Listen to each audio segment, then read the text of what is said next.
como título la Primera Guerra Mundial. La Primera Guerra Mundial. ¿Sale? Vamos a hacer esto al revés. Les voy a dar yo primero el apunte de los puntos más importantes que vamos a extraer de este primer video. Para ello les voy a pedir que copiemos esto que van a ver en pantalla. Hoy es el 29 de enero de 2021. Aquí volví a repetir, es sesión en línea nada más. Y el tema es la Primera Guerra Mundial. Yo vi la luna ayer, súper bonita, la primera luna llena del año. Súper bonita. Hay todavía cosas muy, muy padres que nos quedan y que nadie nos puede robar, ¿no? Sí, ayer le dijeron que era la luna del lobo, exactamente. Muy bien.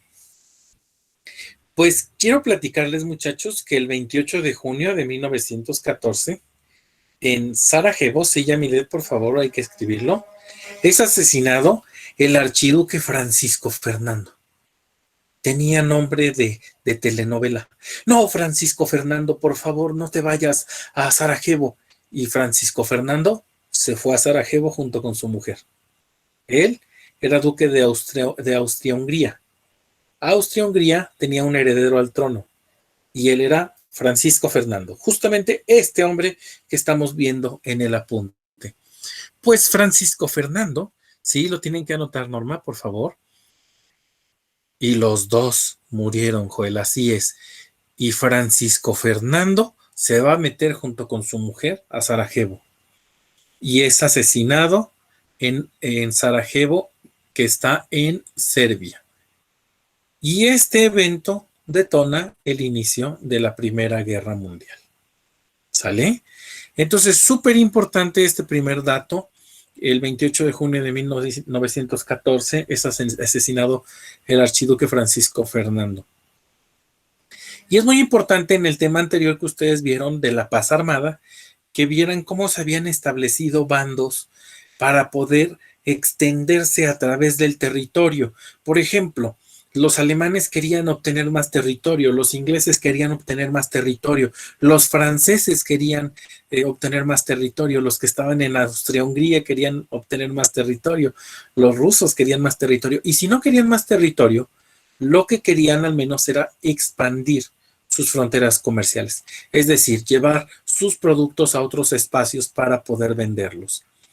Eso llevó a ese periodo que se llamó la paz armada, que fue en donde se juntaron varios países para tratar de protegerse de estos países que se querían extender o expandir. ¿Queda comprendido hasta aquí? Sí, maestro. Excelente. Uno de los bandos que se formó en ese momento, en la paz armada, estuvo conformado por Alemania, Austria-Hungría e Italia. El otro bando, al que se le llamó Triple Entente, fue conformado por Inglaterra, Francia y Rusia. Sí, apunten todo lo que dice, no lo que digo yo, lo que está en el apunte. ¿Sale, Ángel, porfa? Lo que está en el apunte. Bueno, pues resulta que en ese periodo de la paz armada, se llama paz armada porque todos los países no estaban en guerra, pero comenzaron a fabricar armas, comenzaron a especializar a sus ejércitos, comenzaron a reclutar a más gente, con la finalidad, obviamente, de ir fortaleciéndose como nación y en determinado momento, si ellos querían expandir sus territorios, poder tener un ejército con el que pudieran ellos hacer frente a esa expansión. Fíjate bien, aquí lo voy a poner. Triple Alianza, ¿ya vieron? Conformada por Alemania, Austria, Hungría e Italia. Voy a irlo seleccionando para que me entiendan, para que me vayan entendiendo. Esto se los voy a... Venía con esta... A lo pendejo, tu tablet. Ahorita les voy a ir diciendo para que vayan poco a poco entendiendo este tema, ¿sale? Fíjense bien. Este señor, Francisco Fernando, ¿de dónde es? Austria-Hungría. De De Austria-Hungría. Austria-Hungría. Y dense cuenta, ¿quién era ese bando? Alemania, Austria-Hungría e Italia. Ahí les va el chisme entonces, ¿eh? Ahí va el chisme. Los alemanes, aquí que acabo de colocar en azul, los alemanes les dicen a los austrohúngaros que están en rojo: ¿a poco vas a dejarte de los serbios? Porque Sarajevo está en Serbia. Aquí voy a poner entre paréntesis en dónde está. ¿A poco vas a dejar que los serbios maten al archiduque Francisco Fernando y que no pase nada? Los austrohúngaros le dicen a Alemania: no, pero si yo le hago la guerra a Serbia, seguramente se va a meter Inglaterra y Rusia, porque ellos son el otro bando, porque los serbios están con estos países. Aquí los voy a poner en otro color: Inglaterra, Francia y Rusia.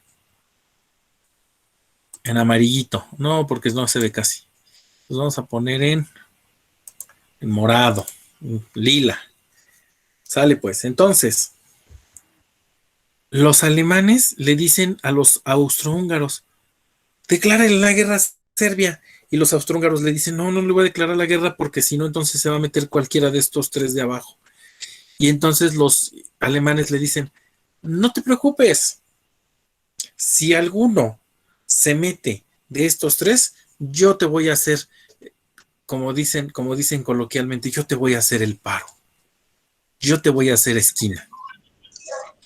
Y entonces los austrohúngaros, confiando en Alemania, le declaran la guerra a Serbia.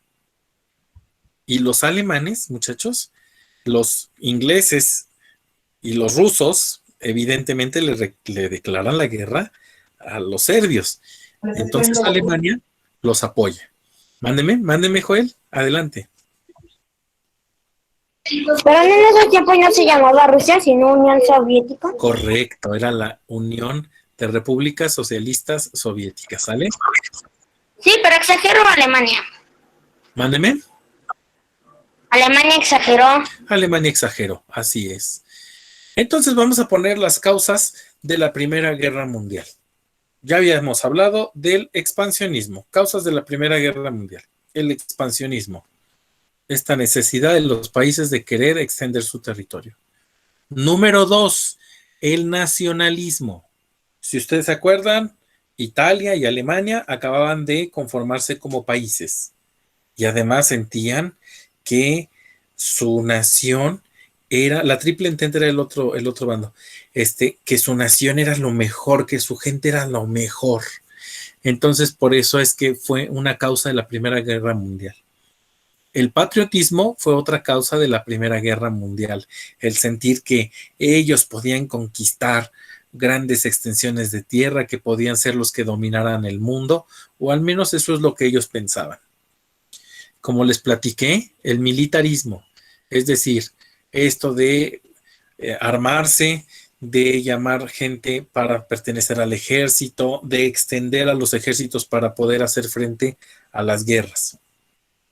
Las alianzas, muchachos, como ustedes lo vieron ahorita con Austria-Hungría, Italia y Alemania, que por cierto, a este país lo vamos a poner con otro color. Vamos a poner de este color diferente. Italia, muchachos, en la Primera Guerra Mundial y en la Segunda Guerra Mundial se cambian de bando. Por eso en la Primera Guerra Mundial, digamos que traicionaron a Alemania. Los italianos fueron unos traicioneros de los alemanes. ¿Sale, Juan? ¿Vamos bien hasta aquí, Juan Francisco? Sí, maestro. Excelente, muy bien. El imperialismo fue otra de las causas. El asunto de querer formar grandes imperios como Inglaterra, Francia, Austria, Hungría, los otomanos, el imperio ruso inclusive. Y otra de las causas fue la expansión económica, porque no nada más querían expandir su territorio, lo que querían era vender más en todos los espacios, llevar sus mercancías a otras partes del mundo. Yukiko, ábreme tu micrófono, ¿cómo vamos? Bien. Vamos entendiendo. A ver, Yukiko, platícame, ¿qué es lo que has entendido hasta aquí? Pues yo ahorita estoy entendiendo que principalmente, como usted dijo, Italia traicionó a los alemanes. También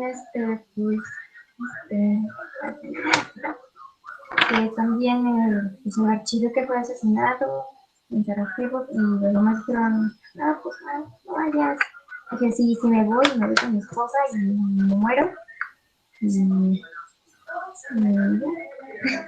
Perfecto, Yukiko. De manera complicada que no se puede explicar. Perfecto, Yukiko. Me parece muy bien. Has absorbido algunos de los conceptos básicos. Súper importante, muchachos, que a pesar de que este tema lo vimos en el video anterior de tarea, o si no lo han hecho, lo van a tener que hacer. Es súper importante que hagan ambos porque se complementan uno con el otro. ¿Ya le puedo bajar, muchachos? Ya, maestro. Maestro. Ok. Bien, como una de las primeras situaciones que tenemos en la guerra es que el Imperio Austrohúngaro le declara la guerra a Serbia. Los rusos se van a meter a la guerra y entonces Alemania le declara la guerra a Rusia. Cuando Alemania le declara la guerra a Rusia, Francia quiere entrar al conflicto. En esta guerra es en la que se retira Rusia, pero esta guerra es de 1914 a 1918, Jorge. Los rusos se retiran en 1917. Ahorita lo vas a ver un poquito más adelante en el apunte. Entonces, ya quedó ahí. El Imperio Austrohúngaro le declara la guerra a Serbia, Alemania le declara la guerra a Rusia, y 2 días después Alemania le declara la guerra a Francia. Si ustedes se dan cuenta, si es Alemania con Austria-Hungría y a lo mejor Italia, que estaba en ese momento de su lado, pero después se cambia, contra Inglaterra, contra Francia, contra Rusia, contra Serbia. Eran muchos frentes los que había de los alemanes en esta guerra. Rusia salió porque habían protestas adentro del territorio. Sí, y se llamó la Revolución Rusa de 1917. No, Amelie, no lo voy a subir precisamente, por eso es importante que lo vayan copiando, ¿sale? Entonces, en 1917 empieza esa revolución rusa, ese problema interno, como dice Joel, y por eso es que sale de la Primera Guerra Mundial. Hasta aquí. Uno de las primeras cosas que suceden es que Alemania, para poder atacar a Francia, invade Bélgica. Híjole, aquí los de Bélgica se creen muy, muy, muy buenos y dicen, no pasa nada. A Alemania la vencemos en 2 días. Pues resulta que los alemanes derrotan a Bélgica y llegan hasta Francia. Llegan hasta el frente, a la frontera en donde está Bélgica y Francia. Y en este enfrentamiento, el de Francia contra Alemania, es uno de los enfrentamientos centrales de la Primera Guerra Mundial. El ejército francés en este momento es uno de los mejores ejércitos del mundo y aún así los alemanes pues tienen grandes ventajas por la cuestión de las armas que se producen en esa época. Quiero decirles que en esta Primera Guerra Mundial hay muchas innovaciones en cuanto a las armas. Aparece la ametralladora, aparecen los submarinos, aparecen los tanques de guerra, aparecen los primeros aviones. Maestro. ¿Otra vez, Joel? Sí, eso creo que es hasta la Segunda Guerra Mundial cuando ya se desarrolla más. Porque parece que para abrir nuestra imaginación tiene que haber una guerra. Porque hicieron tantas armas que uno no sabía que ni existían. Así es, de hecho, ahí inventaron la granada de mano, inventaron una granada que era que cuando se detonaba lo que salía era cloro, gas cloro, y mataba Hola. a la Molotov, gente. maestro. El gas Maestro, mostaza. de Sí, hecho hasta Víctor. los ingleses inventaron unas granadas de lata. Cuando los alemanes iban hacia las trincheras de los ingleses, cuando esos encontraban a veces un montón de latas los alemanes y cuando las agarraban detonaban. Fíjate, tan importante, Víctor, que todos los países de alguna manera colaboraron para que todo esto, como dices tú, con las latas, los ingleses, con las granadas, con la cuestión del gas cloro, el gas mostaza, que crearon los alemanes, con la creación del submarino. El submarino fue un adelanto tecnológico para la época muy importante, porque los alemanes eran los únicos que habían desarrollado esa tecnología. Por eso es que podían hundir a diferentes barcos sin que fueran vistos y sin perder, digamos, grandes embarcaciones. El problema vino después, ¿no? Un poquito después, ya cuando fue acabando la guerra, porque los alemanes hunden un barco americano que se llama el Lusitania. Y entonces es como los Estados Unidos entran a la Primera Guerra Mundial. Pero espérame tantito, Víctor? Voy a revisar tantito acá. O sea que aquí Inglaterra, Francia y Rusia, salen los rusos, entran los Estados Unidos. Y aquí es en donde los Estados Unidos, al finalizar la Primera Guerra Mundial, se convierten en una potencia económica y militar, porque demuestran que con su poderío pueden tener competencia frente al resto del mundo. ¿Sale? Dime, Yukiko, adelante. De hecho, sabías que ustedes también creaban unas bombas hechas de hojas que eran bombas que permitían, bueno, no dejaban que las personas se vieran y así era más fácil capturar a sus contrincantes y matarlos. Yukiko, de verdad, no te, ¿cómo se llama? No te escuché, se cortaba mucho, te escuchabas muy lejos. ¿Me puedes decir un poquito más fuerte, por favor? Sí, ¿así me escucha, maestro? Más fuertecito. ¿Así se me escucha, maestro? A ver, sí. No, de hecho, antes también creaban unas bombas hechas de azúcar que eran bombas de gas, de humo, que permitían que no se vieran los contrincantes para poder asesinarlos más fácil. Sí, definitivamente sí. Ahí les vuelvo a repetir, todas estas innovaciones, ahorita vamos a ver algunas, a ver si nos alcanza el tiempecito, pues ya son casi las 12, nos quedan 20 minutos. Vamos a avanzarle, ¿les parece? Voy a bajarle un poquito para acá.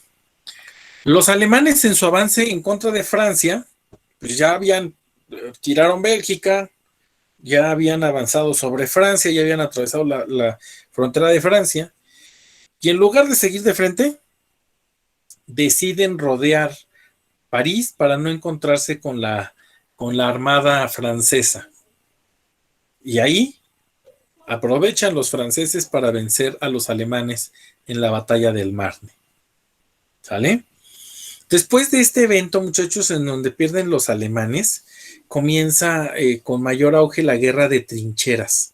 Esta guerra, la guerra mundial dura de 1914 a 1918, pero la guerra de trincheras, estos hoyos que hacen en la tierra para meter a los soldados, es muy importante porque hace que se alargue mucho la guerra. Esas zanjas de tierra que ahorita van a ver en el video, pareciera que son Maestro, para protegerse nada más.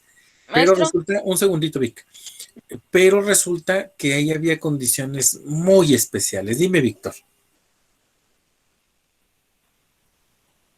yo vi en un episodio de un programa que se llama Cazadores de Mitos, en el que los alemanes usaban las trincheras que no tenían ni que no eran circulares, sino que sus orillas eran todas cuadradas, rectangulares, porque así la energía de los morteros cuando caían hacia ellos no se alargaba más y no les daba más poder para que llegaran hacia ellos.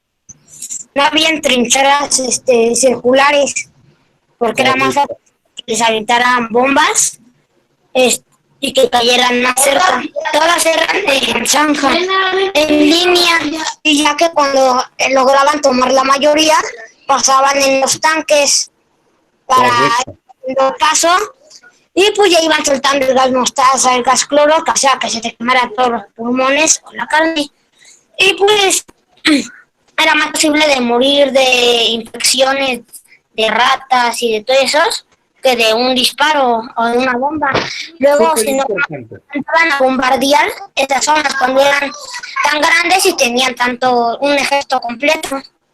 Súper importante esto que acabas de decir, Joel, porque justamente algo de lo que no se platica es que estas trincheras eran tan insalubres que las heridas de guerra quedaban expuestas, no se tenía material como las vendas, de hecho, y lo que sucedía es que había muchas ratas en las trincheras y los soldados se contagiaban de rabia porque eran mordidos por estas ratas.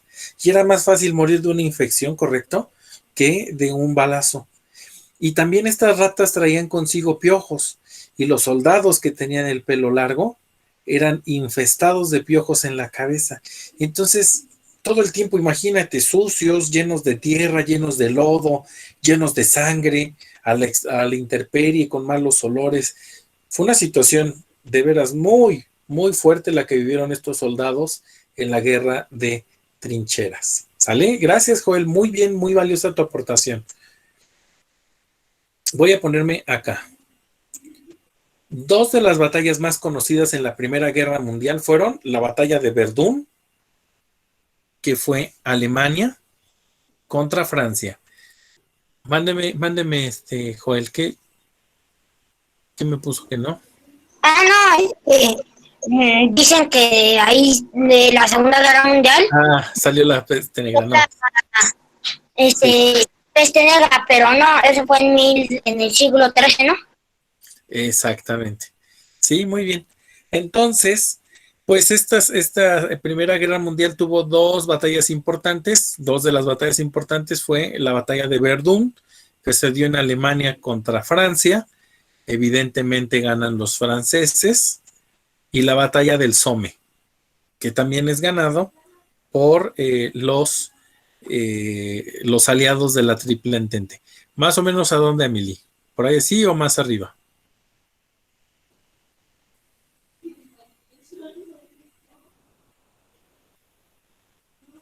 Maestro, Okay. de hecho, hasta en un juego le hicieron referencia a la peste negra. Hay muchos juegos de video que son históricos, Víctor, por ejemplo, Age of Empires. A lo mejor ustedes no lo ven mucho, pero Roblox puede ser un videojuego histórico en el sentido de que van viendo cómo pueden construir una comunidad y cómo si tienen un pollo tienen que cuidarlo, cómo si dejan abierta una puerta se mete un ladrón. Son juegos históricos que les ayudan a comprender cómo fueron creciendo las civilizaciones. Sí. Hay un juego que se llama... Tiene una saga de la Primera y Segunda Guerra Mundial y ponen muchas armas históricas también adentro del juego, que en realidad sí existieron. Hay muchos tipos de juegos. La mayoría de los juegos son de pura guerra, pero Call of Duty es uno de los pocos que se concentran en toda una historia. Claro. Diego, a ver otra vez porque se encimaron los dos. Dime ahora sí. Que hay un juego que se llama Assassin's Creed y trata sobre la Revolución Francesa. Exacto, sí, hay muchos juegos que pueden ayudarles a entender la parte histórica. La verdad es que miren, déjenles platico que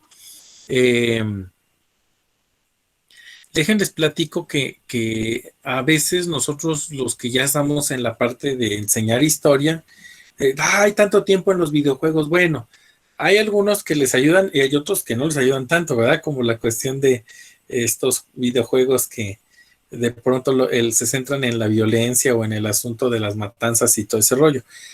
Pero sí hay muchas historias que pueden contarse a través de los videojuegos y que pueden ustedes darles una idea central de las cosas. Bien, me voy a apurar porque si no, no vamos a terminar. Rusia sale de la Primera Guerra Mundial, por eso puse GM, primera GM, debido a la Revolución Rusa en 1917. Rusia firma el Tratado de Paz de Brest-Litovsk. Esto es muy importante en la parte histórica.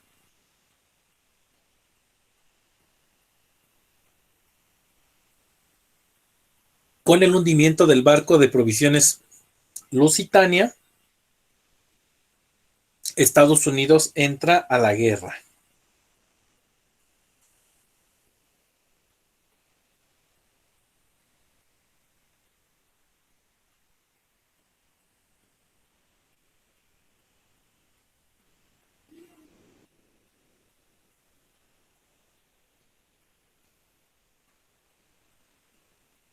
¿Profesor? ¿Sí? Se quedó pelado de repente. Perdón. No, no te preocupes. Lo que pasa es que estoy esperando a que terminen esto ya, que es lo último del apunte. La guerra termina con el Tratado de Versalles, que se firma en 1919. Lleva el mismo nombre que la Paz de Versalles, que es el tratado con el que se firma la independencia de los Estados Unidos.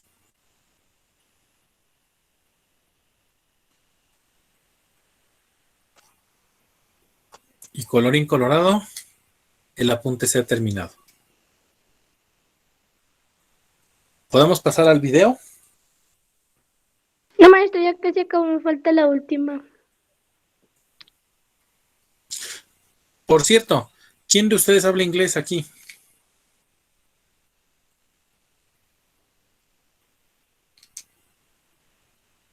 Más o menos por Halo 4. Algunas palabras, me sé. Okay.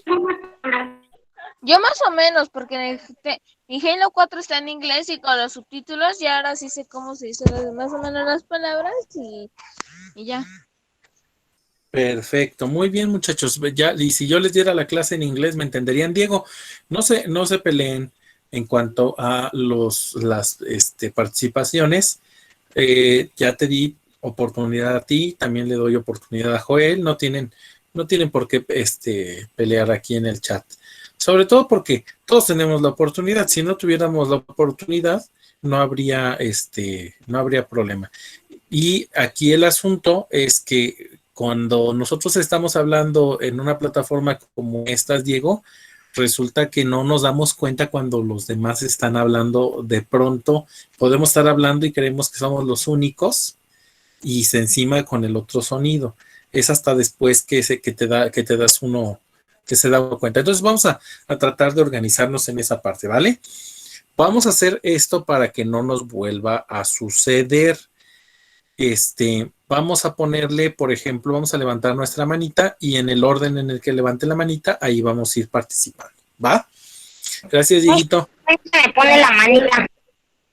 ¿Cómo se pone la manita? En la parte de abajo de tu, de tu No pantalla. se pone. No la tengo. No se pone en la pantalla aquí.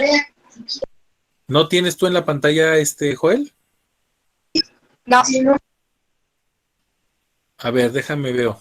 Es que yo no tengo mi vida actualizada, yo no tengo la manita. A ver, déjame ver. Le pongo un emoji de manita. Se supone que aquí en el Meet, en la parte de abajo, a todos debe de salir levantar la mano. ¿No les sale a ustedes? Es que yo creo que no se les actualizó.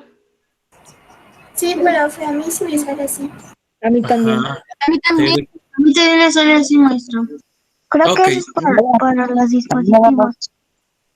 Supongo yo que, a lo mejor si tienen, por ejemplo, los, ¿cómo se llama?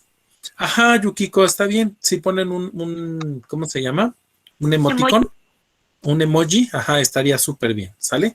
Gracias, bajen la manita para que, ya no tenga yo. ¿Vas a hablar? ¿Quieres decir algo, Amili?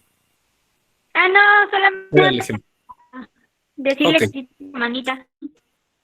Perfecto, entonces vamos a nuestro video, ¿vale? Por favor, síganlo con detenimiento para que vean que los datos que hemos recolectado van a aparecer en este video.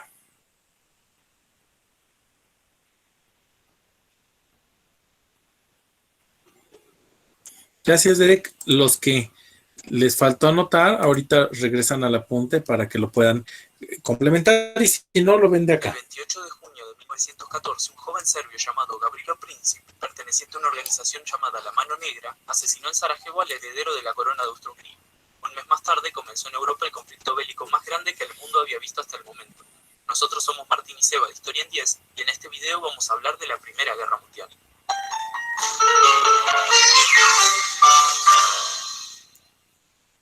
Antes de dedicarnos de lleno a la Gran Guerra, empecemos por aclarar quiénes se enfrentaron, dado que sabemos que ese atentado no terminó en un conflicto entre solo Austria-Hungría y Serbia, sino que desencadenó una guerra masiva. En 1914 se activó un sistema de alianzas que dividía a las grandes potencias de la época en dos, la Triple Alianza y la Triple Entente. Si empezamos por la Triple Alianza, su núcleo lo formaban Alemania y su vecino, el Imperio Austrohúngaro, con quien tras un pacto fallido con Rusia formó la Doble Alianza en 1879. La tercera de las llamadas potencias centrales fue Italia, que se sumó en 1882. De todos modos, tras comenzar la guerra, se cambiaría de bando, pero Bulgaria y el Imperio Otomano tomarían su lugar. Frente a ellos se encontraba la Triple Entente, formada principalmente por Francia, Rusia y el Reino Unido, conocidas como las potencias aliadas.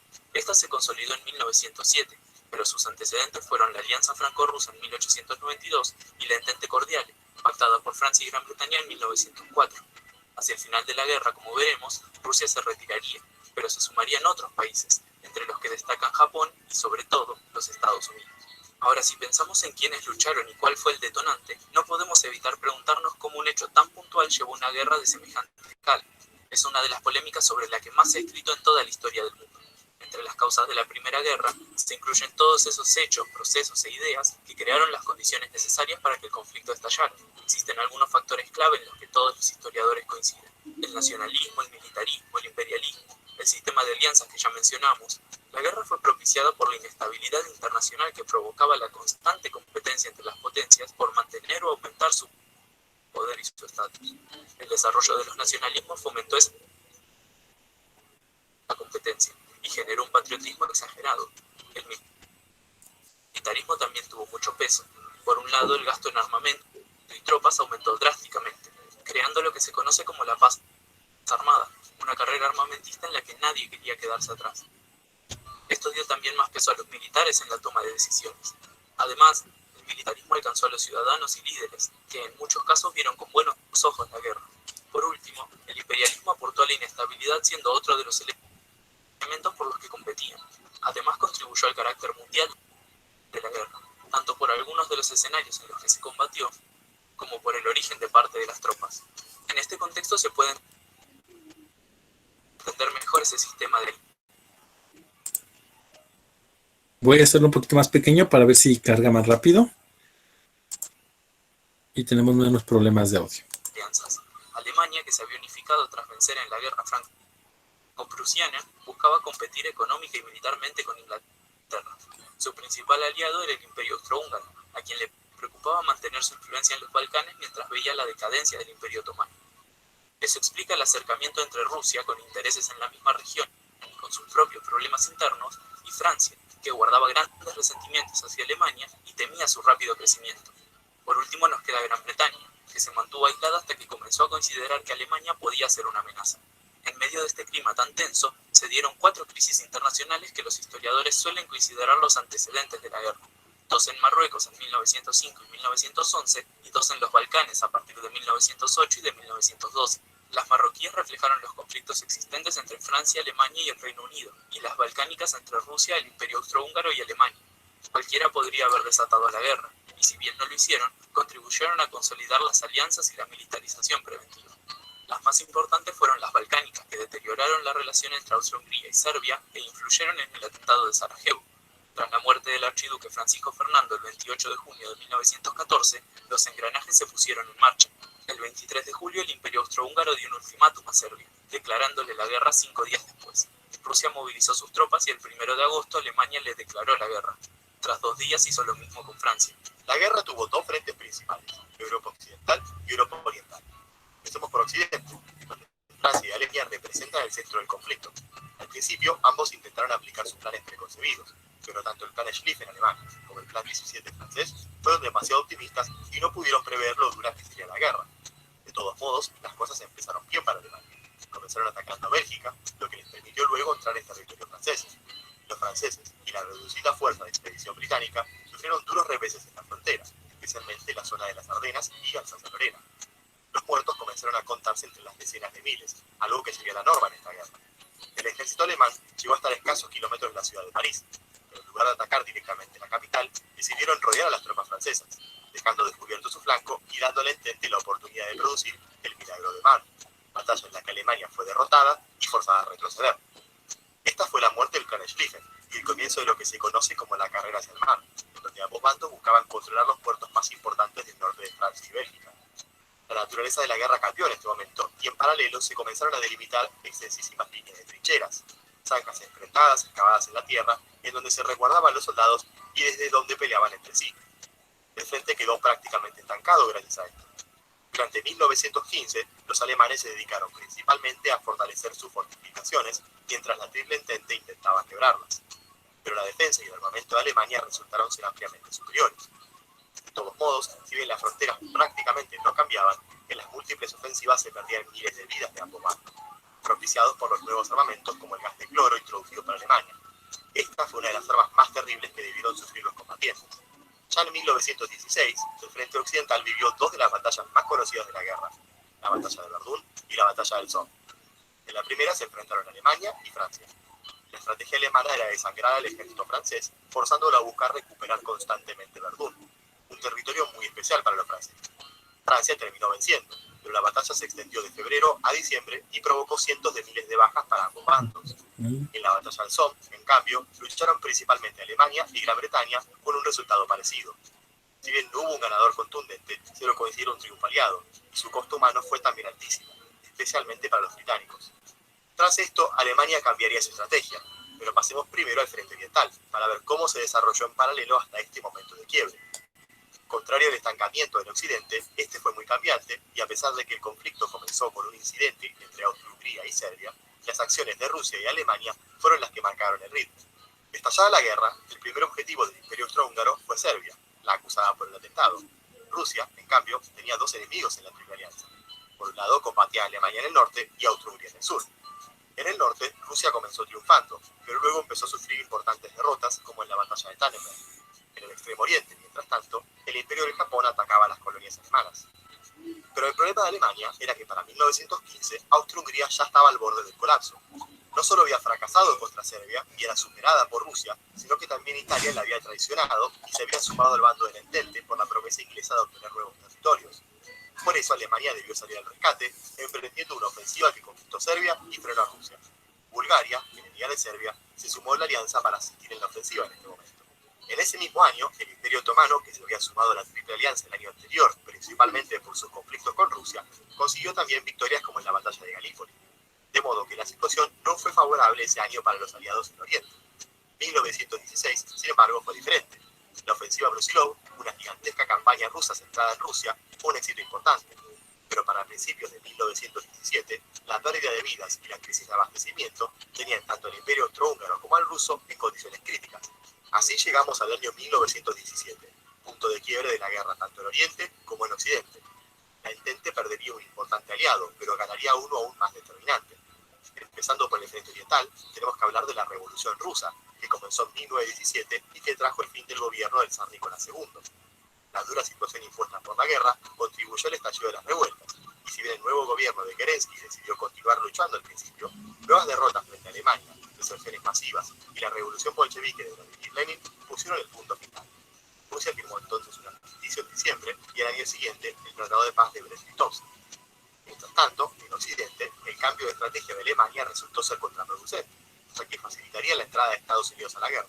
Al haber trabado de frente con Francia, los alemanes volvieron a recurrir a la guerra submarina sin restricciones como lo habían hecho antes. Esto significaba permitir a los submarinos atacar cualquier barco que navegara en la zona de guerra.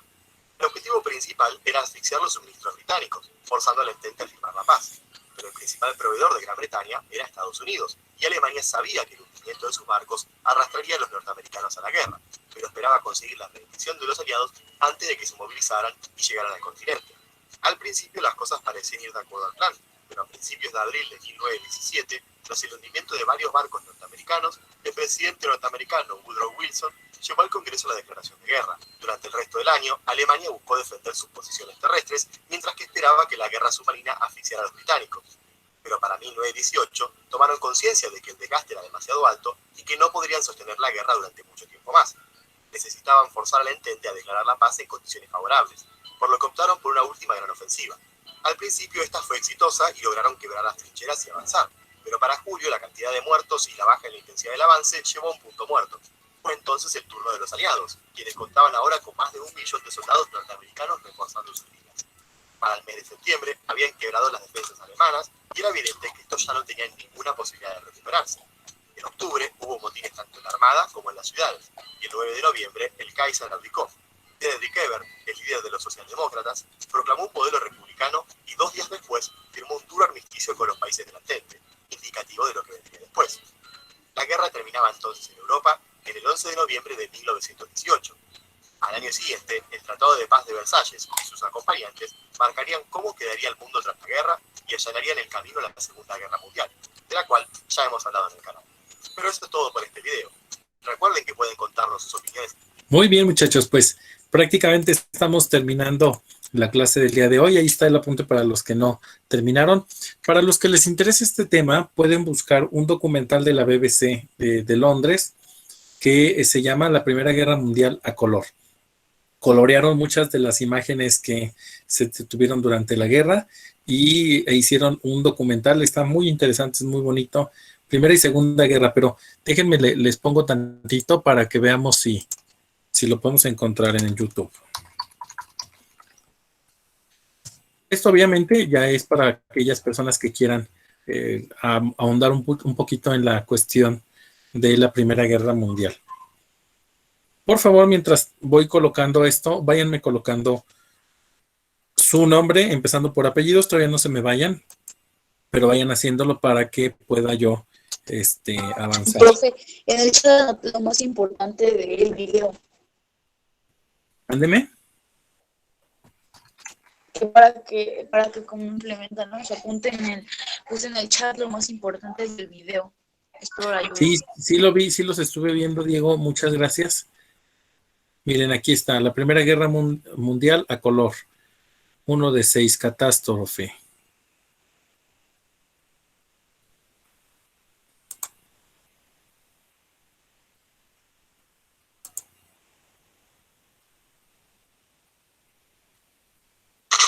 Dura 47 minutos.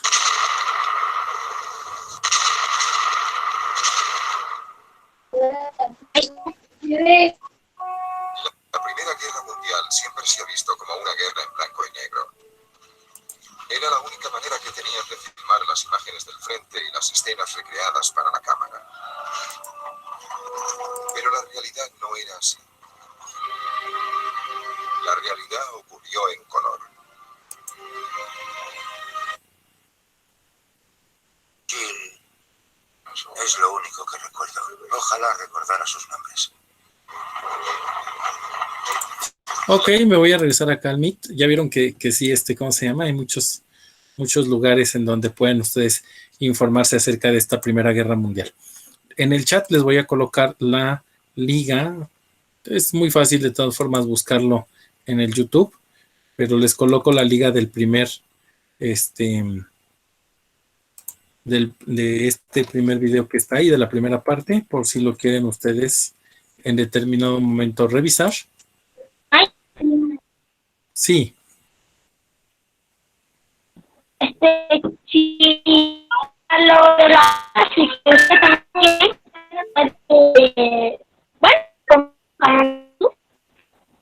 Joel, no seas malito, mira, se trabó mucho lo que me acabas de decir. A ver, otra vez dímelo.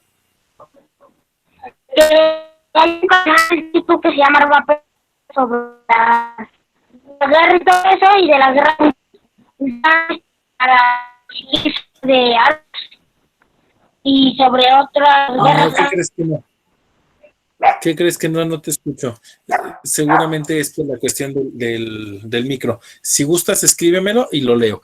Pues muy bien, muchachos, les agradezco mucho, Joel. Si quieres, escríbeme en lo que los demás van abandonando la reunión. Y y los demás pueden ir saliendo de la reunión. Les agradezco mucho, mucho, mucho que hayan estado aquí. Adiós, maestro. Hasta luego, profesor. Adiós, maestro. Bye, maestro. Cuídense mucho.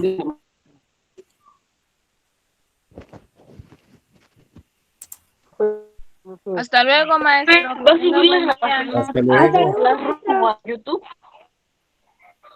Hasta luego, ¿Cómo profesor. vieron?